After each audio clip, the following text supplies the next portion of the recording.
ఇందాక చూసాం వచ్చాను కదా, జగన్మోహన్ ఆస్తుల కోసం అంటే ఉమ్మడి రాజధాని అడుగుతున్నట్ట.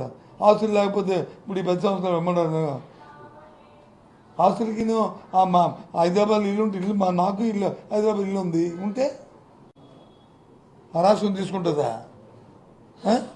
ఈ ప్రభుత్వాలు వచ్చి దాన్ని కబ్జా చేస్తాయా, లేకపోతే దౌర్జన్యంగా లాక్కుంటారా, దౌర్జన్యం చేస్తారా? డెమోక్రసీలో మన భారత రాజ్యాంగం చాలా పటిష్టమైంది. అని ఏంటి మాటలు ఇవి ఉంటే అదే అది ఎస్తేనా చెప్పండి, ఎక్కడ కాదు కదా, తప్పది. హైదరాబాద్లో మా అబ్బాయికి కూడా ఉంది, మా సొంతమే కదా మా అబ్బాయిది. అంటే అది మా అబ్బాయికి ఉన్న ఇంట్లో లాక్కుంటారా? మేము వచ్చి ఆంధ్రప్రదేశ్లో మంత్రి అయితే అక్కడ వచ్చి ప్రభుత్వాలు మారిపోతే తప్పు కదా అది. ఈ మాటలు తెలుగుదేశం పార్టీ నాయకులు అడుగుతుంది. వాళ్ళకంటే ఆంధ్రప్రదేశ్లో వచ్చి ఇల్లు వాకిలు లేదు, వాళ్ళంటే ఇక్కడ ఓటు కూడా లేదు, వాళ్ళకి ఓటు ఉందో లేదో అక్కడ ఒక ఓటు ఉండొచ్చు.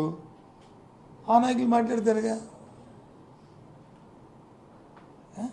ఎవడైనా నాయకుడు అనుకున్నాడు ఒక రాజకీయాలు ఉన్న వ్యక్తులు కనీసం ఒక ఎమ్మెల్యే అయితే ఒక క్యాంప్ ఆఫీసు ఒక ఆఫీస్ కట్టుకుంటాం, సొంతంగా ఒక ఇల్లు కట్టుకుంటాం 5 సంవత్సరాల్లో.